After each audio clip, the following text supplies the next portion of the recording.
નમસ્કાર, ન્યૂઝ બુલેટિનમાં આપનું સ્વાગત છે। હું છું પંકજ શર્મા। શરૂઆત મહત્વપૂર્ણ ખબરથી। અમદાવાદમાં સુભાષ બ્રિજને હાલમાં વાહન વ્યવહાર માટે બંધ કરી દેવાયો છે। બ્રિજના સમારકામ દરમિયાન તેમાં ટેકનિકલ ક્ષતિ જણાતા અને તેના વચલા ભાગમાં સેટલમેન્ટ થતા સાવચેતીના પગલા તરીકે આ નિર્ણય કરાયો છે। અમદાવાદ મ્યુનિસિપલ કોર્પોરેશનના ઉચ્ચ અધિકારીઓ અને ટીમો તાત્કાલિક અહીંયા પહોંચી ગઈ હતી।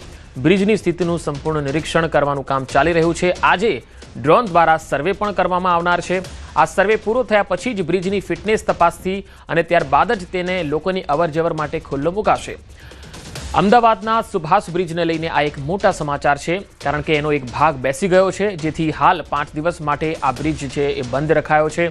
તેમાં ફિટનેસની તપાસ કરવામાં આવશે અને ત્યારબાદ આજે ડ્રોનથી સર્વે પણ થવાનો છે અને પછી યોગ્ય લાગશે તો જ નિર્ણય કરાશે કે આ સુભાષ બ્રિજ છે એ લોકોની અવરજવર માટે ખુલ્લો મૂકવો કે કેમ।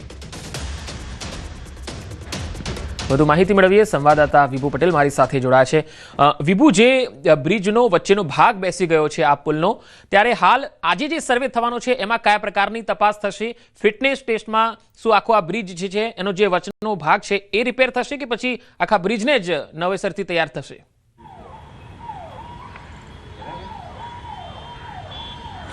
પંકજ, અમદાવાદનો જે મુખ્ય બ્રિજ કહેવાય છે સુભાષ બ્રિજ, અને ગઈ સાંજે જે બ્રિજ છે તે બ્રિજનો એક ભાગ બેસી ગયો હતો અને તેને લઈ આજે જે સુભાષ બ્રિજ છે, સુભાષ બ્રિજ બંને સાઈડથી બંધ કરી દેવામાં આવ્યા છે। લોકોની અવરજવર માટે, વાહનો માટે પણ આ જે બ્રિજ છે તે બંધ કરી દેવામાં આવ્યો છે।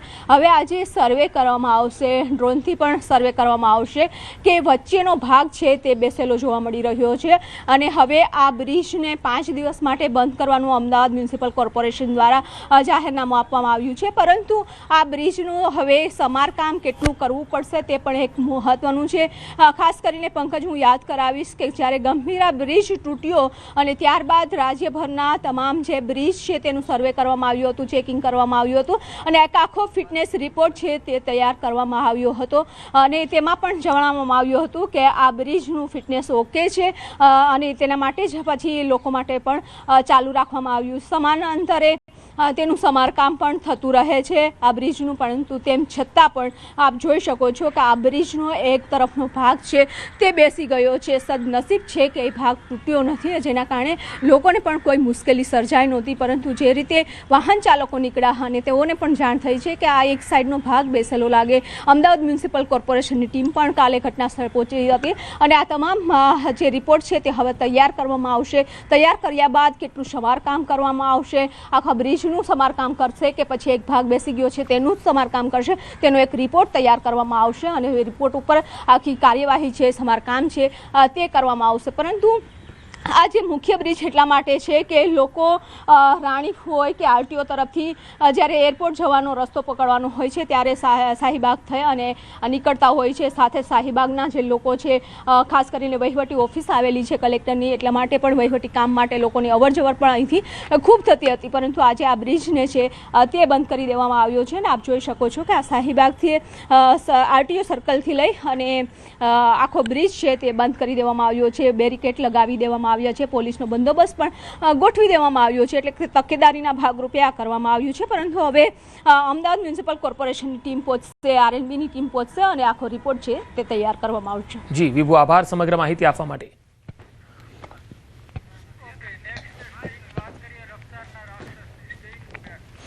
અને હવે વાત રફતારના રાક્ષસોની।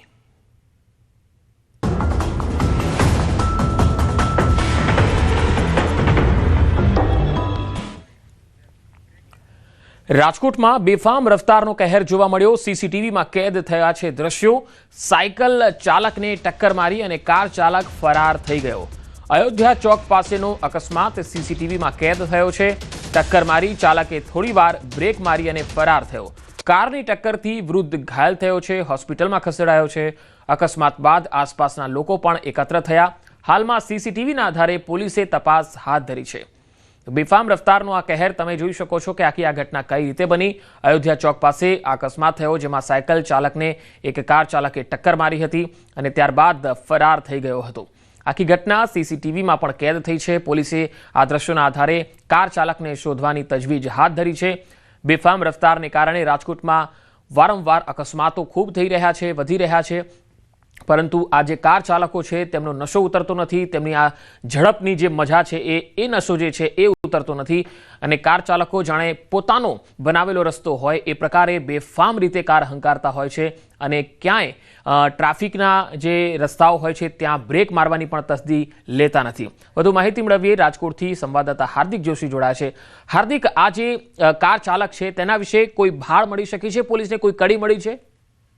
હાલ અત્યારે આ જે સમગ્ર મામલે ગાંધીગ્રામ પોલીસ દ્વારા જે છે એ તપાસ હાથ ધરવામાં આવી રહી છે. આ જે કાર ચાલક છે તેમને જે ટક્કર મારી અને જે છે તે ત્યાંથી નાસી છૂટ્યો હતો. એક માનવતા ખાતર પણ તેમને ઉભી રહી અને જે વ્યક્તિ ઈજાગ્રસ્ત થઈ છે તેમને ખસેડવાનો પણ તસ્દી નહોતી લીધી, ત્યારે લોકોમાં પણ કંઈક આક્રોશ છે ફિટકાર રોડતી રહ્યો છે. ખાસ કરીને આ કાર છે તે સાંજના સમયે રોડ વિસ્તારમાંથી પસાર થઈ રહી હતી ને એ સમયે આ અકસ્માતની ઘટના બની હતી. આ ઘટનામાં એક વ્યક્તિ છે ઈજાગ્રસ્ત થતા તેમને તાત્કાલિક 108 મારફતે નજીકની હોસ્પિટલે ખસેડવામાં આવ્યા છે. તો બીજી તરફ ગાંધીગ્રામ પોલીસ છે તેમના દ્વારા પણ આ સમગ્ર મામલે તપાસ હાથ ધરવામાં આવી રહી છે અને આ જે શખ્સ છે તેને ઝડપવાની પ્રક્રિયા પણ હાથ ધરવામાં આવી રહી છે. જી હાર્દિક, આભાર માહિતી આપવા માટે. રાજકોટમાં અકસ્માતનો બનાવ સીસીટીવીમાં કેદ થયો. રેસકોર્સ રિંગ રોડનો આ બનાવ છે, જ્યાં બાઇક સવારને ટક્કર મારી કાર ચાલક ફરાર થઈ ગયો હતો. ટ્રાફિકથી ધમધમતા રોડ પર આ અકસ્માત થયો. આ તસવીરો જુઓ, કઈ રીતે આખો અકસ્માત થયો તમે જોઈ શકો છો. સીસીટીવીમાં સ્પષ્ટ દેખાય છે કે એક કાર ચાલક બેફામ રીતે હંકારીને બાઇક પર જતા એક મહિલા અને પુરુષને ટક્કર મારે છે. કારની ટક્કરથી બાઇક સવાર બંને રોડ પર ઢસડાય છે. જો કે પાછળથી આવતા વાહનોએ બ્રેક મારતા મોટી જાનહાનિ ટળી છે, પરંતુ આ અકસ્માત બાદ કાર ચાલક સ્થળ પરથી ફરાર થઈ ગયો હતો. હાલમાં પોલીસે સીસીટીવીના આધારે કાર ચાલકની શોધખોળ શરૂ કરી છે. તો વધુ માહિતી સાથે સંવાદદાતા હાર્દિક જોશી મારી સાથે જોડાયા છે. હાર્દિક, રાજકોટમાં જ આ બીજો અકસ્માત જોવા મળ્યો છે, જેમાં સીસીટીવીમાં દેખાય છે કે એક બાઇક ચાલકને કાર ચાલક ટક્કર મારે છે. હાલ આ મામલે શું વધુ અપડેટ? જી પંકજ, રાજકોટ શહેરના 150 ફૂટ રોડ પર જે આ સમગ્ર બનાવ બન્યો હતો, જેમાં બાઇક સવાર દંપતી જતું હતું અને તેમને કાર ચાલકે ઠોકર મારી હતી અને ઠોકર માર્યા બાદ જે છે કાર ચાલક ફરાર થઈ ગયો હતો.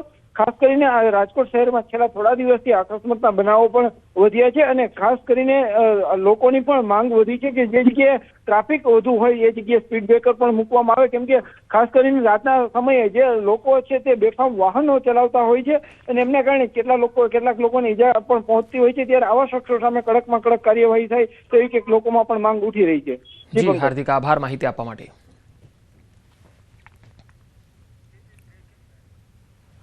તો રફતારનો કહેર તો જોઈ લીધો, હવે અસામાજિક તત્વોનો કહેર પણ આપણે બતાવીએ. મહેસાણાના કડીથી આવી રહી છે આ તસવીર, જ્યાં અસામાજિક તત્વોનો આતંક જોવા મળ્યો. યુવક પર તલવાર અને પાઇપથી જીવલેણ હુમલો કર્યો. હેર સલૂનમાં વાળ કપાવવા બેઠેલ યુવક પર હુમલો કરી દીધો. યુવક પર હુમલાનો આખો બનાવ સીસીટીવીમાં કેદ થયો છે. કાર લઈને આવેલા યુવકોએ જીવલેણ હુમલો કર્યો અને આ હુમલા બાદ યુવકનું કારમાં અપહરણ કરાયું હતું. દેડિયાસણ દરગાડ પાસે લઈ જઈ અને ફરીથી તેને માર મરાયો. ધંધાકીય અદાવતમાં આ હુમલો કર્યો હોવાનો ખુલાસો થયો. ઘાયલ યુવક હોસ્પિટલમાં આઈસીયુમાં દાખલ છે. કડી પોલીસે 3 આરોપીઓ સામે ગુનો નોંધ્યો છે. તસવીરોમાં તમે જોઈ શકો છો કડીમાં અસામાજિક તત્વો કેટલી હદે બેફામ બન્યા છે. હેર સલૂનમાં એક વ્યક્તિ પોતાના હેરકટ માટે પહોંચ્યો હતો, ત્યાં કેટલાક અસામાજિક તત્વો આવી ચડ્યા અને હથિયારોથી હુમલો કરી દીધો. એટલું જ નહીં, તેને ત્યાંથી લઈ ચૂક્યા હતા, તેને ઉઠાવી ગયા હતા ત્યાંથી અને ત્યારબાદ ફરી એક વખત તેના ઉપર હુમલો કર્યો હતો. કોઈ ધંધાકીય અદાવતના કારણે આ હુમલો થયો હોય એવી વાત હાલ તો પ્રાથમિક અહેવાલ તરીકે આવી રહી છે. જો કે હાલ તપાસનો વિષય છે. પોલીસ આ સમગ્ર મામલે તપાસ કરી રહી છે. 3 આરોપીઓ સામે ગુનો પણ નોંધ્યો છે. બે અલગ અલગ તસવીરો. પહેલી તસવીરમાં જે બનાવ છે, જે અસામાજિક તત્વો છે એ હથિયારો સાથે જોવા મળે છે. ઉત્તર પ્રદેશના કાસગંજમાં એક હચમચાવ નાખતો એક બનાવ સીસીટીવીમાં કેદ થયો. લગ્ન સમારોહમાં ડીજે વગાડવાનો જે મામલો હતો એ એટલો ઉગ્ર બની ગયો કે એક યુવકે વરપક્ષના 3 લોકોને કારથી કચડીને હત્યા કરી દીધી. આ સમગ્ર બનાવ સીસીટીવીમાં કેદ થયો. આ તસવીરો તમે જોઈ શકો છો. કાસગંજમાં લગ્ન સમારોહમાં ઝઘડો થયો, જેમાં ઇકો કાર ચાલકે કચડીને હત્યા કરી. લગ્ન સમારોહમાં ડીજે વગાડવાને લઈને વરપક્ષ અને કન્યા પક્ષ વચ્ચે ઝઘડો થયો, જે બાદ બંને પક્ષો વચ્ચે થયેલા સામાન્ય ઝઘડાએ લોહિયાળ સંઘર્ષમાં બદલી નાખ્યો. ઝઘડા બાદ એક યુવક એટલો ગુસ્સે ભરાયો અને તેને પોતાની કાર વડે વરરાજાના કાકા, મોટા કાકા અને મામાને કચડીને મારી નાખ્યા. ડીજે વગાડવાને લઈને વરરાજા અને કન્યા પક્ષ વચ્ચે આ ઝઘડો હતો. વરરાજા પક્ષે કન્યા પક્ષ પર એક યુવાન પર હુમલો કરવાનો આરોપ લગાવ્યો. ત્યારબાદ ગુસ્સે ભરાયેલા યુવકે વરરાજાના જે આ ત્રણેય સંબંધીઓ છે તેમને આવી રીતે માર માર્યો. એક સાથે 3 લોકોના મોતથી પરિવારમાં અંધાધૂંધી ફેલાઈ ગઈ. લગ્નનો આ સમારોહ, ખુશીનો આ સમારોહ માતમમાં ફેરવાઈ ગયો. પોલીસે ત્રણેયના મૃતદેહને પોસ્ટમોર્ટમ માટે જિલ્લા હોસ્પિટલમાં મોકલી આપ્યા છે. આ ઘટના ગંજદુંડવારા પોલીસ સ્ટેશન હદ વિસ્તારમાં આવેલા ZH+ ગેસ્ટ હાઉસમાં બની હતી. ગીર સોમનાથમાં દિવાલ ધરાશાયી થતા 2ના મૃત્યુ થઈ ગયા. ઉનામાં લાઇબ્રેરી ચોકમાં દુકાનના રેનોવેશનમાં દુર્ઘટના બની. બંને શ્રમિકો મોડી સાંજ સુધી કામ કરી રહ્યા હતા. દિવાલ ધરાશાયી થતા બંને શ્રમિકોના મૃત્યુ થયા. 10 ફૂટ ઊંચી દિવાલ તૂટી પડી હતી.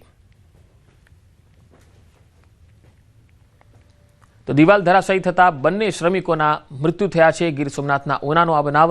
10 ફૂટ ઊંચી દિવાલ તૂટી પડી હતી, જેના કારણે આ શ્રમિકો દબાઈ જતા મૃત્યુ પામ્યા હતા. દિવાલ ધરાશાયી થવાથી બંનેના મોત થતા આસપાસના વિસ્તારમાં અરેરાટી વ્યાપી ગઈ.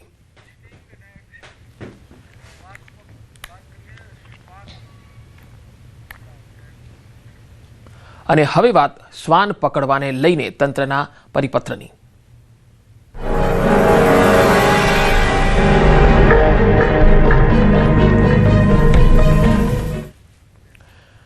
તલાટીઓને ગામડામાં શ્વાનની કામગીરી મુદ્દે કરેલ પરિપત્રનો ગુજરાત રાજ્ય તલાટી મંડળે અસ્વીકાર કર્યો છે. મંડળના પ્રમુખે તલાટીઓ આ કામગીરીથી દૂર રહેવા અપીલ કરી. વિકાસ કમિશનર દ્વારા ગામડાઓના તલાટીઓને એક પરિપત્ર કરાયો છે, જેમાં લોકોને કૂતરાઓના આતંકથી બચાવવા, તેને પકડવા અને નિકાલ કરવાની કામગીરીમાં તલાટીઓને જોડવામાં આવ્યા. આ કામગીરીને ગુજરાત તલાટી મંડળ દ્વારા વિરોધ કરાયો અને મુખ્યમંત્રીને પત્ર લખીને નારાજગી દર્શાવી. તલાટીને તમે જુઓ તો અત્યારે એટલી બધી કામગીરી છે અને કામગીરીનું ભારણ છે, જેવી કે હાલ ખેડૂતોની સહાયના જે પાકના દાખલા છે, આસિસ્ટન્ટ BLOની કામગીરી છે, એના સિવાય પંચાયતની કામગીરી, રેવન્યુની કામગીરી, અધર બીજી કામગીરી, તમામ કામગીરી તલાટી કમ મંત્રીના શેરે છે. અને ખરેખર હાલની અંદર આ જે રસીકરણ અને કૂતરા પકડવા બાબતની જે વાત છે એ ખરેખર એક હાસ્યાસ્પદ બનાવવામાં આવી છે. રાજ્ય સરકારે તલાટીઓને રખડતા શ્વાન પકડવાની જવાબદારી સોંપી છે, જે નિર્ણયથી તલાટીઓ રોષે ભરાયા છે. ગુજરાત રાજ્ય તલાટી મહામંડળે આ નિર્ણયને અયોગ્ય અને તલાટીઓની કામગીરીની લિમિટથી બહાર ગણાવ્યો. મંડળે CM અને ગ્રામ વિકાસ કમિશનરને તાત્કાલિક રજૂઆત કરતા જણાવ્યું કે તેઓ આ કામગીરી કરશે નહીં. સંબંધિત પરિપત્રને તરત જ રદ કરવાની માંગ કરી. તલાટી મહામંડળે સ્પષ્ટ કર્યું છે કે રખડતા શ્વાન પકડવાની કામગીરી ગ્રામ પંથકના તલાટીઓની નોકરીની વ્યાખ્યામાં આવતી નથી. આ કામગીરી પશુપાલન વિભાગ, નગરપાલિકા અને પંચાયતના પ્રાણી નિયંત્રણ વિભાગની છે. તલાટીઓને આ કામગીરી સોંપવાનો નિર્ણય વહીવટી દ્રષ્ટિએ પણ ખોટો છે. મંડળે વધુમાં જણાવ્યું કે તલાટીઓ પાસે રખડતા શ્વાન પકડવા જરૂરી સાધનો, ટ્રેનિંગ અથવા સુરક્ષા વ્યવસ્થા પણ નથી. આવી કામગીરી જોખમી બની શકે છે. આ તલાટીની પ્રતિષ્ઠાને નુકસાન પહોંચાડે છે. સરકાર પરિપત્ર પાછો નહીં ખેંચે તો રાજ્યવ્યાપી આંદોલનની પણ ચીમકી આપી.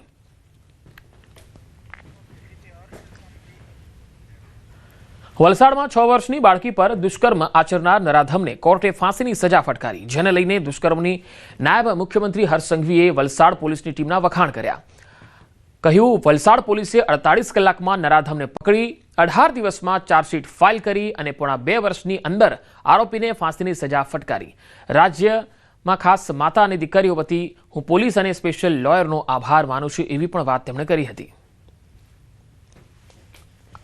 વલસાડ જિલ્લા પોલીસ દ્વારા આ દરિંદાને 48 કલાકમાં પકડીને 18 દિવસની અંદર ચાર્જશીટ પૂર્ણ કરીને પૂના 2 વર્ષની અંદર આ કેસમાં આ આરોપીને આજે ફાંસીની સજા અપાવવામાં સફળતા પ્રાપ્ત કરી છે.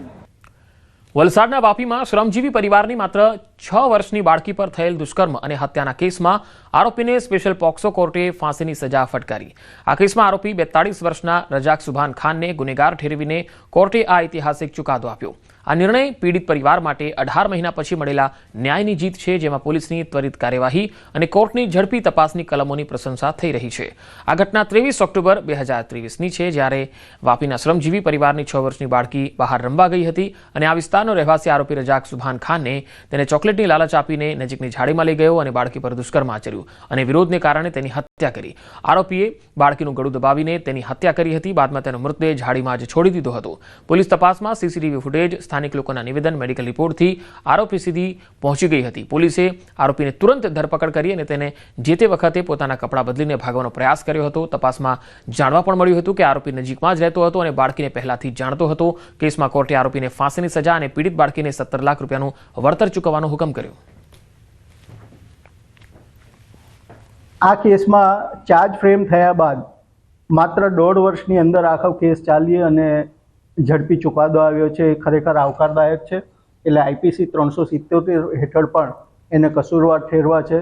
302માં કેપિટલ પનિશમેન્ટ એટલે કે ફાંસીની સજા સંભળાવી છે. 376A બી એમાં પણ ફાંસીની સજા કરી છે. 376A એમાં પણ ફાંસી કરી છે. એ ઉપરાંત પોક્સો એક્ટની કલમ 6માં પણ ફાંસીની સજા કરાવી છે. ડુંગરા પોલીસ વિસ્તારમાં આવેલ આઝાદનગર ફળિયામાંથી એક 6.5 વર્ષની બાળકી ગુમ થયાની ફરિયાદ નોંધાવેલી હતી. આ ફરિયાદને અનુસંધાને તપાસ કરતા સીસીટીવી ફૂટેજના આધારે આ બાળકીને એક આડેદ ઇસમ છે એ જાડીજાખરમાં લઈ જવા દેખાવામાં આવેલો હતો. પીએમ મોદી અને રાષ્ટ્રપતિ પુતિન આજે 23મી ભારત રશિયા સમિટમાં ભાગ લેવાના છે. બંને નેતાઓ સવારે 11:50 કલાકે એક મહત્વપૂર્ણ બેઠક કરશે. રશિયન રાષ્ટ્રપતિ પુતિન પીએમ મોદી સાથે સંરક્ષણ સહયોગ, ઉર્જા ભાગીદારી, વેપાર અને આંતરરાષ્ટ્રીય સુરક્ષા સહિત અનેક મુખ્ય મુદ્દાઓ પર ચર્ચા કરશે. જેમાં સવારે 11 વાગે રાષ્ટ્રપતિ ભવનમાં પુતિનને ગાર્ડ ઓફ ઓનર આપવામાં આવશે.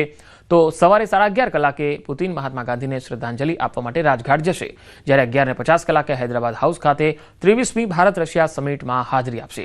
જ્યારે બપોરે 1:50 કલાકે હૈદરાબાદ હાઉસ ખાતે સંયુક્ત નિવેદન આપશે. તો બપોરે 3:40 કલાકે ભારત મંડપમ ખાતે વ્યાપાર કાર્યક્રમ યોજાશે અને સાંજે 7 કલાકે રાષ્ટ્રપતિ દ્રૌપદી મુર્મુ પુતિનના સન્માનમાં રાજ્ય રાત્રિ ભોજનનું આયોજન કરશે. રાત્રે 9 કલાકે પુતિન રશિયા માટે પ્રસ્થાન કરશે. આ અગાઉ ગઈકાલે રાત્રે દિલ્હી પહોંચ્યા હતા. બાદમાં રશિયન રાષ્ટ્રપતિ પુતિનનું લાલ જાજમ બિછાવી અને સ્વાગત કરાયું હતું. પીએમ મોદી પ્રોટોકોલ તોડીને પુતિનનું સ્વાગત કરવા એરપોર્ટ ગયા હતા અને ક્રેમલિને જણાવ્યું હતું કે પીએમનું સ્વાગત કરવા માટે એરપોર્ટ પર આગમન અણધાર્યું હતું અને પીએમ મોદી અને પુતિન પાલમ એરપોર્ટથી પીએમના નિવાસસ્થાન સુધી એક જ કારમાં મુસાફરી કરી હતી અને બંને રાષ્ટ્રના વડાઓએ કારમાં મહત્વપૂર્ણ વાતચીત કરી. પીએમ મોદીએ એક્સ પોસ્ટ પર લખ્યું કે ભારત અને રશિયા વચ્ચેની મિત્રતા સમયની કસોટી પર ખરી ઉતરી છે. સાથે જ મોદીએ રાષ્ટ્રપતિ પુતિનને રશિયન ભાષામાં ભગવદ્ ગીતાની એક નકલ ભેટમાં આપી.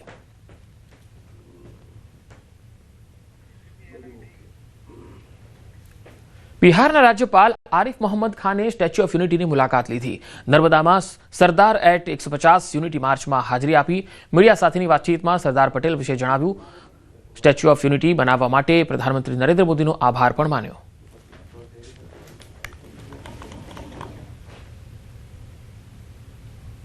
प्रधानमंत्री जी को ये जो स्टैचू ऑफ यूनिटी बनाया है इसके लिए बहुत बहुत साधुवाद देता हूँ कि ये एक प्रेरणा का स्रोत बन गया है और लोगों में एक जानने की इच्छा पैदा हुई है कि सरदार पटेल का इस देश को बनाने में क्या भूमिका है, क्या योगदान है. બહારનું ખાવાના શોખીન સુરતીઓ માટે લાલબત્તી સમાન કિસ્સો સામે આવ્યો. તમે બહારથી પનીર કે મીઠાઈ લાવીને ખાતા હોવ તો ચેતી જજો, કારણ સુરત શહેરમાં લોકોના આરોગ્ય સાથે ગંભીર ચેડા કરતા તત્વો એસઓજી અને સુરત મહાનગરપાલિકાના ફૂડ એન્ડ સેફ્ટી વિભાગે સંયુક્ત રીતે લાલ આંખ કરી છે, કાર્યવાહી કરી છે. એક જ દિવસમાં શહેરના 2 અલગ અલગ વિસ્તારોમાં દરોડા પાડીને તંત્રએ હજારો રૂપિયાની કિંમતનું શંકાસ્પદ નકલી પનીર અને ભેળસેળયુક્ત માવો બજારમાં વેચાય તે પહેલા ઝડપી લીધો. શ્રીજી પ્રોવિઝન સ્ટોરમાંથી કુલ 80 કિલોગ્રામ જેટલો શંકાસ્પદ પનીરનો જથ્થો મળી આવ્યો. પૂણા મગોબના ફ્લેટમાંથી 168 કિલો શંકાસ્પદ માવો પકડાયો.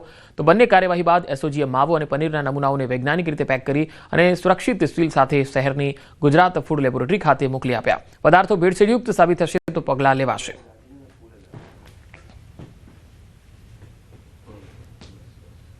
એક જગ્યાએ આવું એનાલોગસ પનીર છે એ કોઈ બ્રાન્ડિંગ વગર લૂઝ છૂટક વેચાણ થાય છે તો ત્યાં એસઓજીના ટીમ જઈને રેડ કરતા ટોટલ 80 કિલોગ્રામ જેવું આવું નકલી પનીર મળી આવ્યું છે.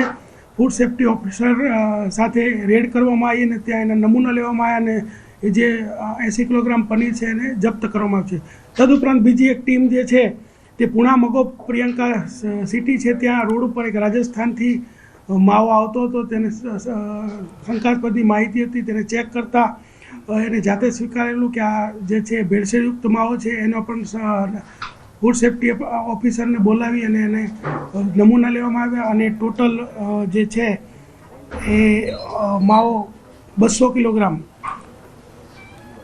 છે જપ્ત કરવામાં આવેલો છે. અને હાલ એક મહત્વપૂર્ણ ખબર આવી રહી છે. આરબીઆઈએ રેપો રેટમાં ઘટાડો કર્યો છે. એક મહત્વપૂર્ણ ખબર, આરબીઆઈએ ફરી એકવાર રેપો રેટ ઘટાડ્યા છે. Inflation for this year is now projected at 2%, again about 0.6% downwards from our earlier outlook. Q3 is at 0.6% and Q4 moves up to 2.9%.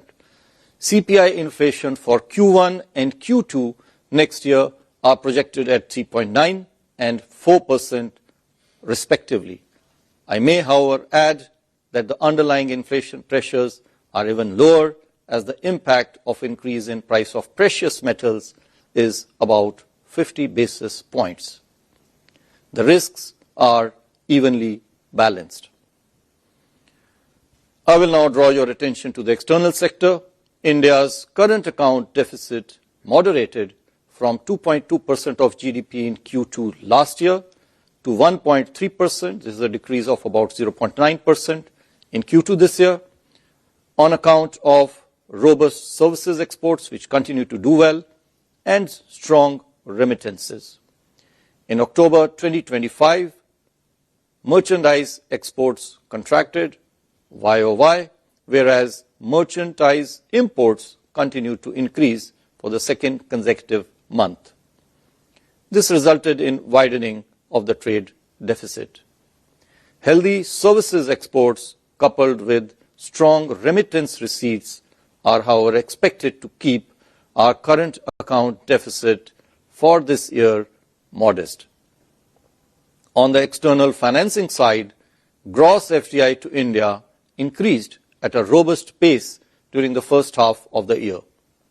Net FDI too increased significantly due to a decline in repatriation despite a rise in outward FDI.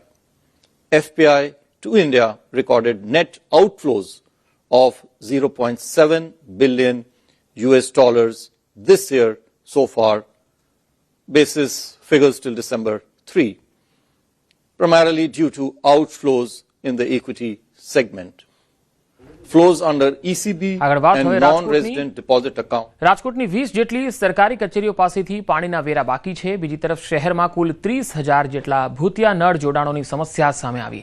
વિવિધ સરકારી કચેરીઓ પાસેથી પાણી વેરા પેટે કુલ 20.30 કરોડની વસૂલાત કરવાની બાકી છે. સરકારી કચેરીઓનો બાકી મિલકત અને પાણી વેરો માર્ચના અંત સુધીમાં મળી જાય તેવી શક્યતા છે. સરકારી મિલકતોની અંદર જે છે મુખ્યત્વે 20 કચેરીઓ છે કે જેનું અમે તાજેતરમાં મિટિંગો યોજવામાં આવેલી હતી. તે પૈકીની જે છે 6 કચેરીની જો આપણે વાત કરું તો મહત્તમ વેરો જે છે ટોટલ 97 કરોડની આસપાસ જે છે એ 20 કચેરીઓનો બાકી છે. તો આ બુલેટિનમાં અત્યારે આટલું જ. નમસ્કાર.